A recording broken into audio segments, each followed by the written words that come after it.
Lift Events and Experiences, known for Canada's #1 cannabis conference and trade shows, is hosting a full slate of events in 2023 and expanding into the U.S., and you're invited. Lift welcomes everyone from legacy participants to multi-state operators to everyday folks who can enjoy and respect the plant. So join us in lifting the cannabis industry together, January 12th through the 14th in Vancouver, then in Toronto in June and San Francisco in August. Visit liftevents.com for details. That's liftevents.com. Coming up on We Talk News this week, 2 more states vote in adult use of cannabis, bringing the legal state total in the U.S. to 21. So, what impact will that have on federal reform? Well, the new Republican-controlled House will have its first hearing on that in 1 week. Maryland overwhelmingly approves adult use. We'll talk with a current medical dispensary owner in that state. Plus, Diddy puts his money where his rap is and now enters the industry in 4 states with vertical integration and proper capital infusion. Pro basketball star Brittany Griner is moved to a penal colony in Russia to serve out her 9-year sentence for hash oil possession. All that, plus coast-to-coast cannabis news on We Talk News with Elena Pinto, next. We are Pro Cannabis Media.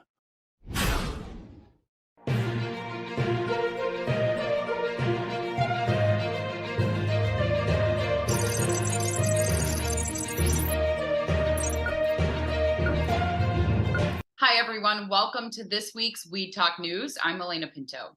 The results from the midterm elections continue to evolve, but 2 more states vote in adult use. Maryland and Missouri voters approved the launch of a legal market for adults, while Arkansas and both Dakotas turned it down. In Maryland, over 65% voted in favor of opening an adult use market in that state. And Mitch Trellis is the co-CEO for Remedy, a medical dispensary in Columbia and Baltimore. And Mitch has been involved with the advocacy movement in that state for 10 years.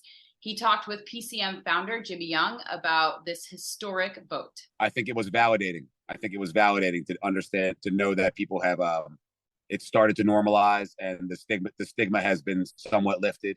And it's ultimately just going to be another thing, because at the end of the day, it shouldn't be anything more than that.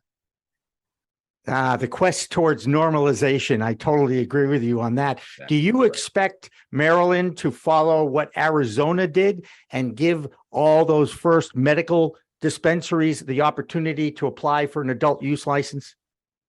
I would expect the answer to that to be yes. We've spent a lot of time, energy, money, regulation, intellectual power establishing a very, very robust medical program. And we've never seen any state legalize without relying upon that, existing medical infrastructure. I'm sure you're aware that just to grow this medicine at this scale requires tens and hundreds of millions of dollars of investment. So I don't think that they're going to try to duplicate that, especially when they intend to start the program pretty quickly, from what I understand. We see that when you wait a long time, you give the gray market an opportunity to take hold. And I know for a fact that nobody in the state of Maryland wants a gray market. So what's next on the federal level? Good question. That is still not 100% decided, although it looks like the Republicans have gained control of the House, while the Senate makeup is still, to borrow a popular phrase this week, too close to call. Word out of Washington, D.C. is that the House will pick up the federal reform issue next week. Phil Adams has more in D.C. report. Hi, I'm Phil Adams from Vote Pro Podcast, here with the We Talk News D.C. report. The state of Maryland has legalized adult use of cannabis. On Election Day, Maryland voters strongly approved a state ballot initiative that will make adult use of cannabis legal beginning next year. The measure, which appeared on the ballot as question 4, passed by a vote of 66% in favor to 34% against. That tally reflects the results of a number of recent statewide surveys, including a November 3rd Baltimore Sun University of Baltimore poll, in which 63% of Maryland residents favored legalization. The yes vote automatically triggered implementation of a companion bill that will establish regulations for the adult use program. The new law will legalize personal possession of up to 1.5 ounces of cannabis for adults 21 and older, and will also allow adults to grow up to 2 cannabis plants at home. Maryland was one of 5 states holding legalization referenda this election cycle.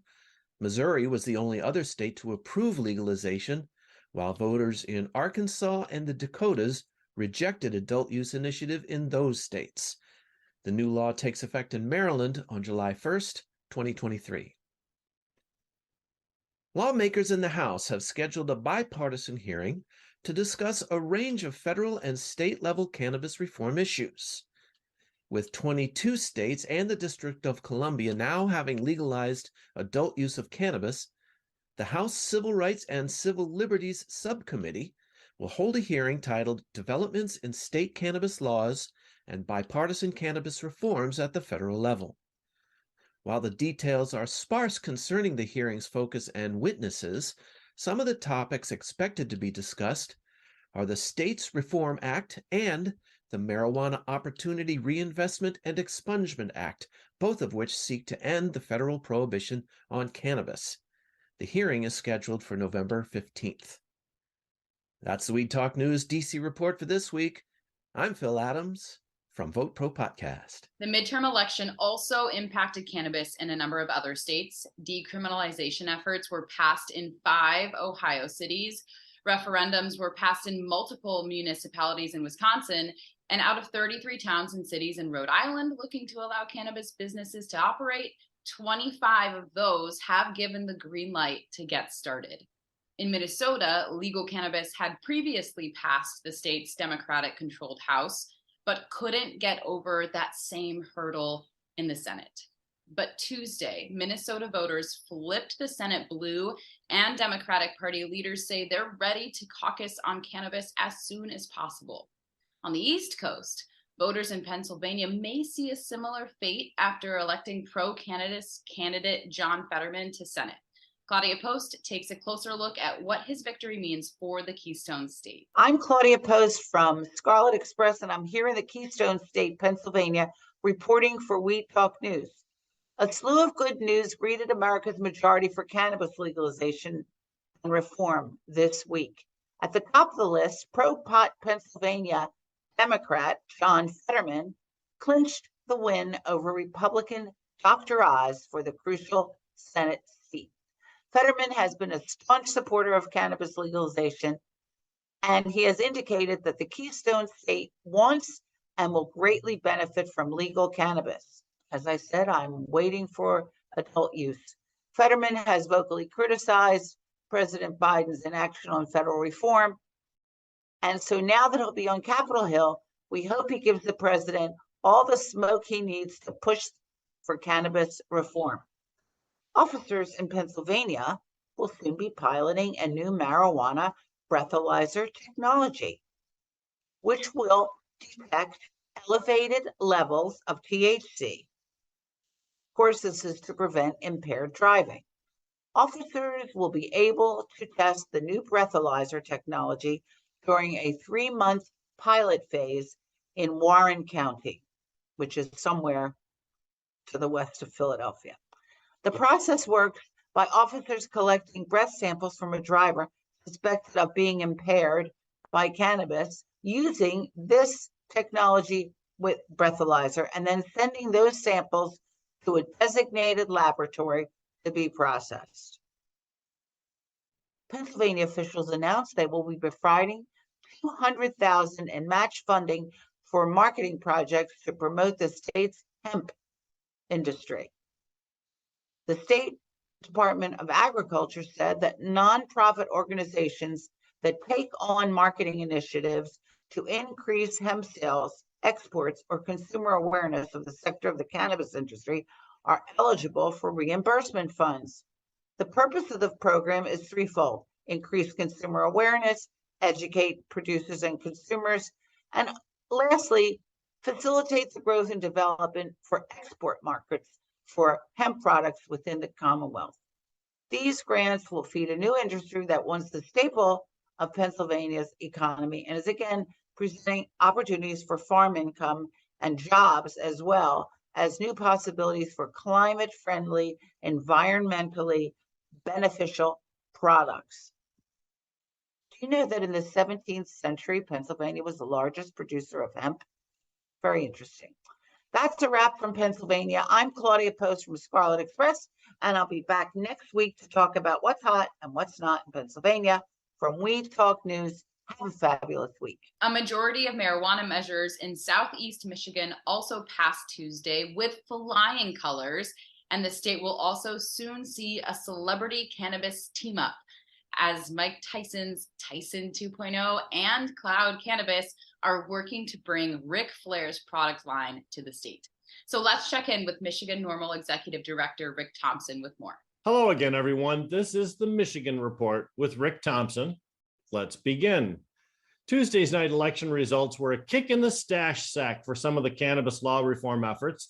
Of the 32 local ballot initiatives voted on, 13 proposals which allowed positive changes in local laws passed, 13 proposals which would have allowed for positive change failed, 4 potential bans of cannabis businesses or repeals of existing permissions for businesses failed, and 2 negative ordinances passed.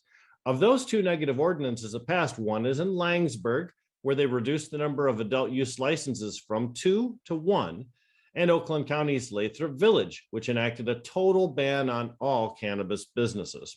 Speaking of Oakland County, they were as divided as ever, failing proposals in Leonard, Clarkson, and Brandon Township, while approving that Lathrop Village ban. Also in Oakland County, positive results were had in Auburn Hills, Keego Harbor, and Royal Oak Township. 2 out of 3 Wayne County communities approved cannabis retail of one kind or another. Berrien County, the gateway to Chicago, as some call it, failed to pass either of their adult use proposals in Niles and Hager Township.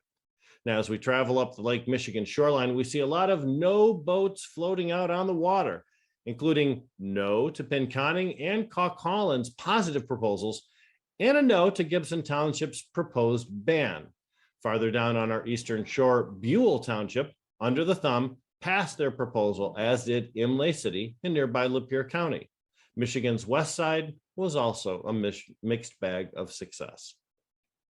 Well, this week, Michigan's Cannabis Notables performed the 2nd annual Cannabis Gives Back Telethon, sponsored by Redemption Cannabis. This year, the telethon doubled as a fundraiser for Sons and Daughters United. Last year, the telethon raised about $22,000, said Ryan Basor of Redemption on Jazz Cabbage Cafe this week. And this year, they'll haul in at least $30,000. This broadcast was carried live on the networks of Jazz Cabbage, FOB 1620, the Smoke and Rope Podcast, the MICIA Canacast, and the Chad Watch platform. Participating were myself and Jamie Lowell from Jazz Cabbage Cafe, Ryan Basor, Kevin Pybus, and Tom Beller from the Smoke and Rope Podcast, Kyle Miller and Chris Silva from Chad Watch, veteran Anton Harb from FOB 1620, and Sons and Daughters' own Josie Scoggin. Donations can still be made by visiting redemptioncanna.com. And that's it from the Michigan Report with Rick Thompson on Weed Talk News. Last week, news broke on Friday that Sean Diddy Combs has entered the cannabis industry. Diddy, a hip-hop artist and owner of the Sean John fashion brand, came up with $185 million to buy operations in Illinois, New York, and Massachusetts. And that alone was historic, since that makes his group the largest minority-owned, vertically integrated, multi-state operator in the country. The New York and New Jersey market continues to evolve. Jill Goldsberry has that story and more. Hi everyone, I'm Jill Goldsberry for We Talk News New Jersey, and here's what's happening in the area. The Jersey City Council is looking at adopting a new local law that would cap the number of marijuana dispensaries in the city at 55. The number 55 is derived from the number of applications for dispensaries that have been submitted. During a recent meeting, Business Administrator John Metro said that the number is not confirmed. However, they are approving, or they have approved 23 applications so far, and 19 of those are considered to be diverse applicants in terms of being minority-owned or women-owned businesses. And the state does not limit the number of dispensaries that can be opened in any municipality in New Jersey, but only 37 can be opened statewide until February of 2023. Currently, there are 28 dispensaries that are open, but according to the ordinance, it's in the city's best interest to limit the number of shops in the city. However, it wouldn't place limits on cultivators, manufacturers, wholesale distributors, or delivery licenses. According to Councilman Reggiano, 55 dispensaries is just way too many for the city, and so he has voted no against the ordinance. Meanwhile, another Councilman Yusuf Salah of Ward D, has voted yes for the ordinance, but he wants the remainder of approved applicants to have applicants approved to be diverse in ownership. A second discussion on this will happen later this week, and we will follow the story and keep you posted. In other cannabis news, New York City's hip hop entertainment mogul, Sean Diddy Combs, has entered the cannabis business. And when I say enter the cannabis business, I mean the entire industry. He has agreed to acquire licensed cannabis operations in New York, Massachusetts, and Illinois from Cresco Labs and Columbia Care. And the deal is reportedly worth up to $185 million, according to CNBC. The new deal includes retail stores and production facilities in the states of New York, Illinois, and Massachusetts. And this makes the entrepreneur's first investment in cannabis also a first. He is the first minority-owned, vertically integrated, multi-state cannabis company and the world's largest Black-owned cannabis company. So, shout out to Diddy on becoming another first for the culture. I'm Jill Goldsberry for We Talk News. Another state that will be impacted by this deal is Massachusetts. It was 4 years ago this month that the Bay State opened their adult use legal market. Iraq War veteran Stephen Mandilli was the first adult to buy weed legally in Massachusetts. And he joins PCM founder Jimmy Young as a guest host on Friday's Green Rush Live show, completely dedicated to veterans in cannabis. And We Talk News producer Tori Chamberlain has our Bay State cannabis report. Hey guys, I'm Tori Chamberlain, and here's what's happening in the Bay State this week. Massachusetts voters made history on Tuesday when they elected Maura Healey to the governor's office. She's the first woman to be elected to that position, and now the first openly gay woman to serve as a U.S. governor. And when it comes to her stance on cannabis, she's had kind of an interesting past. Healey was once against efforts to bring adult use cannabis to the Bay State, but she's since reversed her position, admitting that the public health concerns she once had are unfounded. And current Massachusetts law does allow for people with cannabis-related convictions to apply for expungement through the state. But the Boston Globe reports that back on the campaign trail not too long ago, Healey said she would be willing to follow in the footsteps of President Biden, broadening expungement efforts right here in the state and even maybe releasing people from prison. Her campaign hasn't really expanded on exactly what she plans to do and what that could look like in Massachusetts, but of course, we will be keeping our eye on that. And as more of the East Coast goes green, it could mean less money and mo problems for Massachusetts, at least if you're a cultivator.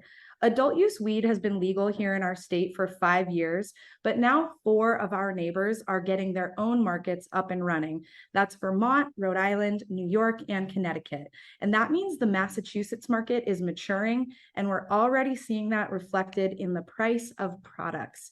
In October of 2021, the average price for an ounce of flower at adult use retail was $381.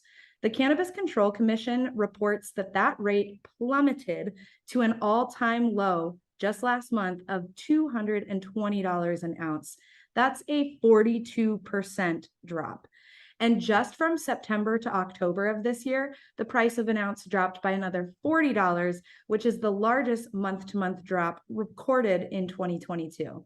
The numbers do show that overall sales haven't really changed significantly, which means that consumers are still buying and probably taking advantage of those lower prices, but it's really tough to watch the burden of competition fall back onto cultivators.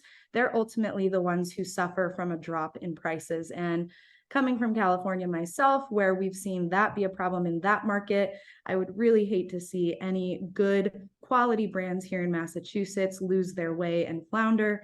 So be sure to go seek out your favorite local brands, buy their flower, put money in their pockets so that they can stay afloat in this competitive Massachusetts market. But for now, that's it for the Bay State Report. I'm Tori Chamberlain. Not so great news from overseas. WNBA star Brittany Griner has officially been moved to a penal camp in Russia as she serves a sentence for possession of cannabis hash oil. U.S. officials now growing more concerned, saying Griner will likely be required to perform manual labor at that camp. President Biden said this week he hopes Vladimir Putin will be open to negotiations, but otherwise no word on when or if Griner may be able to get out of that 9-year sentence. But with that, let's check in with Lex Pelger overseas with this week's European Cannabis Report. Hello, I'm Lex Pelger from White Whale Creations, and this is your European Cannabis Report for Weed Talk News. The first story today comes from the Netherlands, where the growers in the Netherlands legal marijuana production pilot program said they need more time to prepare for the launch. This was an experiment designed to regulate the sales and terminate the supply of black market cannabis to the coffee shops there. 10 growers were initially selected, but it looks like the rollout's only going to be at the end of 2023, 2 years later than the government predicted. Part of that's because none of the big 5 cities wanted anything to do with growing cannabis legally in their city, so it's only being grown in small municipalities. The growers also have trouble getting bank accounts. The energy crisis is making trouble on the supply side, and there's problems with the track and trace system used to monitor the product production from the government. So some hiccups as the Netherlands tries to bring the back end of their cannabis production into the light. In Italy, 3 Italian trade associations are taking the government to court over its classification of hemp flowers and leaves as medicine. So they'll no longer be able to be sold as a smokable product of enjoyment. They say this is contravening the 2020 Canavape judgment, which deems them to be non-narcotic. And this speaks to the difficulty of regulating hemp among the different markets of the EU. The EU has its own opinions, and each of these states is trying to figure it out. And Italy is being somewhat regressive and hardlined about it. The last story comes from the UK with their medical cannabis program. There's a little boy named Alfie who is coming up on 1,000 days without a seizure. But he is one of only 3 kids in the country that has a funded prescription from the NHS for his whole plant cannabis treatment. This is spurring activists to call for more kids to be covered when cannabis is the only medicine that works for them. And a recent survey highlighted the problems facing UK cannabis patients, with 62% reporting unreasonable delays to their prescription, 31% have had quality control issues, over 35% spend over £350 a month, and only half of the people are allowed to consume at work. So a long way to come for the UK medical program. That's the European Cannabis Report for this week. I'm Lex Pelger of White Whale Creations, reporting for Weed Talk News, and you can check out my newsletter, Cannabinoids and the People, for all of our science updates. Back in the US, nearly half the country has now legalized cannabis for adults, 21 states in all. And while some of them have been green for quite some time, there are still changes happening to the way business is done. In Washington state, they're going so far as to study what the effects of home delivery might look like on the green market. Josh Kincaid has the story and his Washington State Report. I'm Josh Kincaid from the Talking Hedge with the Washington State Cannabis Report for Weed Talk News. Washington considers cannabis delivery.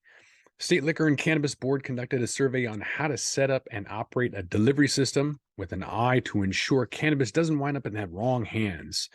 So ever since Washington voters legalized cannabis in 2012, people have been asking for home delivery, yet home delivery brings a new set of challenges. The Department of Health said the agency does not oppose a delivery system, but are concerned about diversion. So among the issues this study must consider are how to verify authorization databases and what payment methods would be allowed.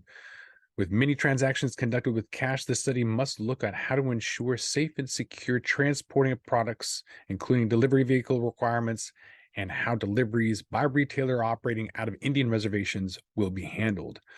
COVID and working from home definitely highlighted the need for delivery, but Washington is still working on legislation to hopefully improve that. There are concerns that mount with limited access in rural regions. There's also patients who live near a store, but they aren't mobile enough to get there. So when exactly is Washington going to get cannabis delivery? You're going to have to come back to Weed Talk News to find out. But with that, we're going to have to roll up this Washington State Cannabis Report. I'm Josh Kincaid from the Talking Hedge reporting for Weed Talk News. Don't forget to like, share, and subscribe, or don't, and I'm out. It's Veterans Day weekend, and many cannabis shops will salute those who have served with steals and deals on their most liked medicine. That's certainly the case in Vermont. And Jessie Lynn Dolan has more. I'm Jessie Lynn Dolan from Nurse Grown Organics and Vermont Cannabis Nurses, and this is the Weed Talk News Vermont Report. Heady Vermont held its 5th annual Veterans Day giveaway on November 12th with donations and refreshments for Vermont veterans. The Vermont Cannabis Control Board issued 10 new licenses at November 9th's meeting, including 5 retailers, 1 wholesaler, and 1 manufacturer.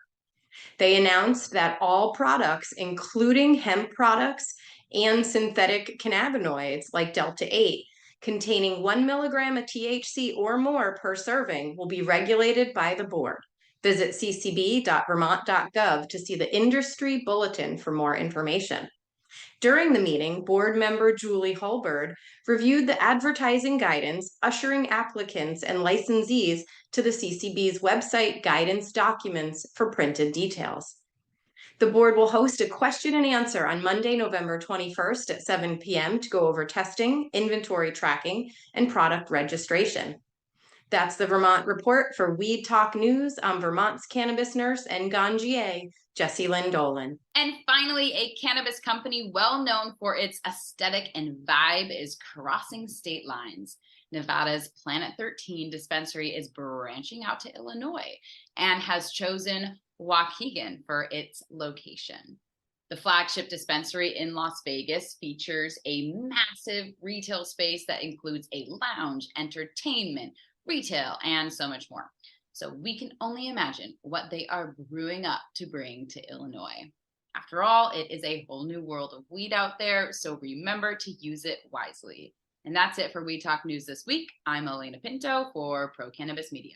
With that, we're going to roll this one up. I'm Josh Kincaid. This is the Talking Hedge. Don't forget to like, share, and subscribe, or don't, and I'm out. Don't forget to smash that like button on your way out and check out these other videos that we've got.